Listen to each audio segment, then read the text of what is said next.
j'ai reçu cette petite cage à aiguilles. Ça faisait un moment que je l'attendais. C'est pour remplacer celle-ci, cette bague. Vous savez, hein, quand on veut mettre l'enclume. Vous voyez la matière comme elle rouille vite? C'est impressionnant. Donc c'est pour remplacer ça.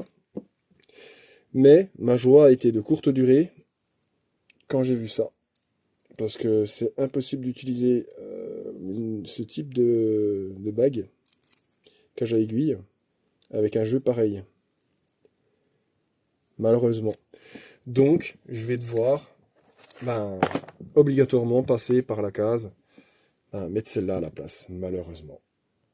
J'avais déjà tout préparé le terrain, il me restait vraiment plus que ça à faire. J'attendais le dernier moment de recevoir cette pièce, mais je vais pas pouvoir les mettre et je suis vraiment dégoûté. Je m'attendais à pouvoir les mettre, après je sais pas si ça allait résister au choc, mais je voulais essayer, mais je ne pourrais pas.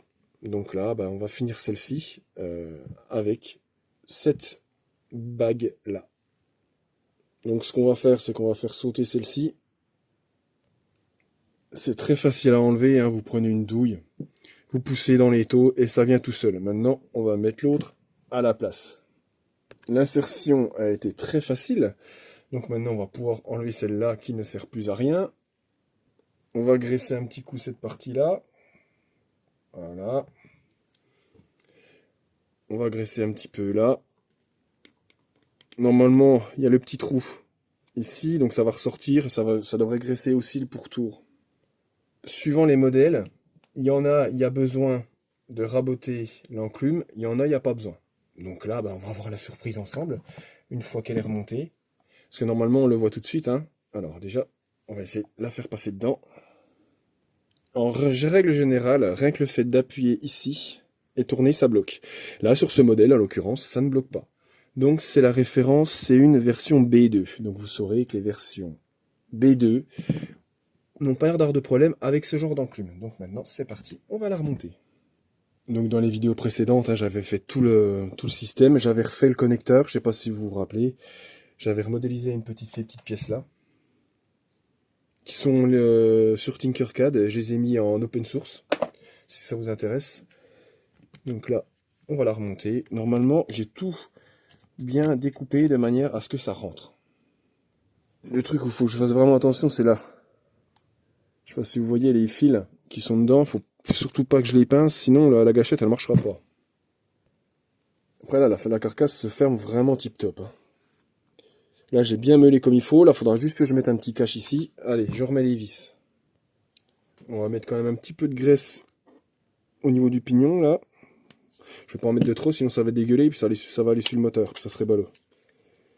Donc là, ça, c'est pas évident à mettre. Ça, c'est pareil avec l'aimantation. Le pignon se met pas comme il faut, on n'arrive pas à refermer. C'est pas évident. Donc là, il me reste les vis à l'arrière à mettre, et celle de devant. Donc comme prévu, même une fois serré, nickel. Il n'y a pas de jeu, ça bouge pas. Par contre, à chaque fois, j'oublie un truc, c'est mettre ça. Hein. Mais après, il n'y a pas de LED, hein, mais bon, faut au moins que je remette le petit bout de plastique. Cette version, ça devrait longtemps que j'aurais dû l'avoir fini, sauf que j'ai voulu attendre pour ces sataniques cages à aiguilles qui ne vont pas. Et là,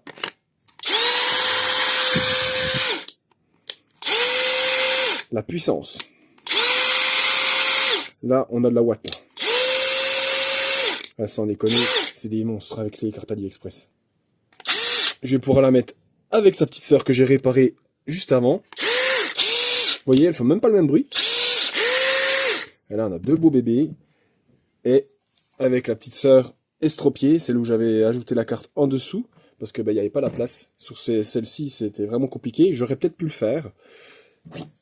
Mais j'avais opté par un adaptateur à mettre en dessous. On sent qu'elle tourne vraiment moins vite. Mais celle-là, elle est vraiment efficace parce que le moteur est plus gros, il est plus performant. Et franchement, c'est une bonne machine, celle-là.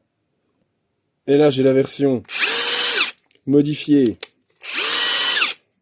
qui marche, d'origine. On voit la vitesse de rotation, il y a une petite différence quand même. Et vu que quand on aime, on ne compte pas, j'en ai encore une à faire où il y a la carte est cramée. Mais celle-là, on va attendre un petit peu, on va pas toutes les faire en même temps. Ce sont des machines que j'ai échangées contre des batteries. Là, j'ai reçu donc cette machine. Et j'ai reçu un chargeur performance qui a pris l'eau. Donc là, les composants qui ont lâché, j'ai du mal de faire la mise au point. Donc là, c'est ceux qui sont ici. Donc normalement, j'ai demandé à Professeur Ney qui me file un coup de main pour rechercher les composants, parce que je suis pas très doué pour ce genre de choses.